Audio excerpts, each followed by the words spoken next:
Napakagandang Mother's Choice Ascend. Good for newborn up to 8 years old. Ito po yung pang newborn style. Higang-higa po siya. 8 years old. Yung pinakamataas po niya. Imported mold po at from Australia. Never been used with box. Okay? So, meron po siya expiration date or manufacturing date po 2022. Ang expiration po niya, para may idea po kayo, dahil si car seat ay meron po expiration hanggang 10 years po. So, hanggang 2032 pa po siya. So, matagal niyo pa po siya magamit. Okay? So, kaya po siya meron expiration dahil sa una-una sa material use, pangalawa pagka nagkaroon po ng accident. So kung sakaling gagamitin niyo po ito ng matagalan po talaga at hindi niyo po ibebenta at okay na okay po yung materials pa po niya, kahit lagpas po na expiration date, pwede niyo pa po siyang gamitin. Okay? So ito po yung details po niya one by one. So unahin po natin to pang newborn. Same lang po sila ng condition, kaya pinagsaboy po na po namin ng video. So, ito po yung pang newborn style. Ayan, higang-higa po siya. Okay. Ayan. So, hanggang 3 reclining position po siya. Ito po yung pangalawa. Meron kayong ipipress po dito sa ilalim na kulay pula para i-adjust yung kanyang reclining position. Pangalawa, pangatlo, and then yung pang-apat niya pang toddler na po. Yung mga nakakaupo ng baby. Ayan. Pang 4 years old, ayan. Pwede na po yan. And then, yung kanyang headrest sa ulo and body. Pag malaki na si baby, pag medyo nasisikipan na po siya, pwede nyo na pong tanggalin po yan. Okay? So, next natin, ayan, sa kanya pong harness pad, ayan, kumpleto po yan. And then, sa pag-adjust po ng kanyang harness, ayan, okay? So, meron kayo makikita note dito, ipipress nyo po yan. So, pag-press nyo po yan, saka nyo po hahatakin po itong harness niya. Okay?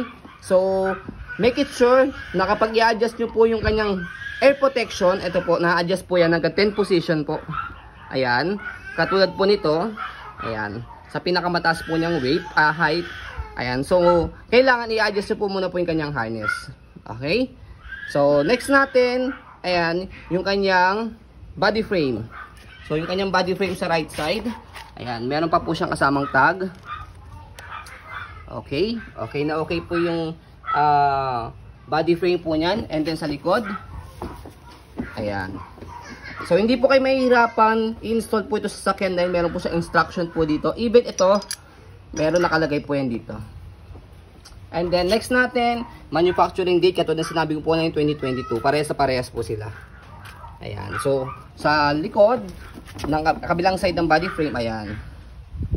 Okay na okay din po siya. Okay. So, next natin, yung kabila. Ayan. Magnetic. So, ayan po siya. Same na same din po. Parehas po siyang color black. Ayan. So, sa paglagay po ni baby dito sa kanyang harness, sample lang po kayo. Tanggalin yung kanyang belt lock. And then, magnetic yung kanyang gilid. So, baba muna natin itong kanyang headrest. So, sa pagbaba po nitong kanyang air protection or headrest niya, press nyo lang po itong kulay pula. And then, pull down. Okay? So, sige. Sample natin. So, yung steel niya, okay?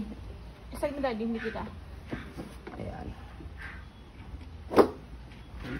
Yung steel niya, side natin dito sa gilid, ayan. As you can see, nag-lock siya kasi naka-magnetic po siya. Ganun din po sa kabila.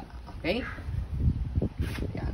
So, pag nalagay niya po si baby po dyan, saka nyo po siya, ilagay sa shoulder po itong harness niya. Ganun din po sa kabila. And then, slightly hatakin nyo po ito for the tight. Para masikipan po siya. Ayan. Okay? So, dahan-dahan po hanggang sa maging comfortable po yung pagkakafit po ninyo kay baby. Ayan. So, yung likod po niya, yan po yung body frame. Ito po yung likod. Same lang din po siya, manufacturing date 2022. Ayan. Okay. And then, yung kabilang side ng body frame. Ayan. So, ito is meron siyang manual. Ayan. Okay. Ito yung kabila. Ayan. Okay.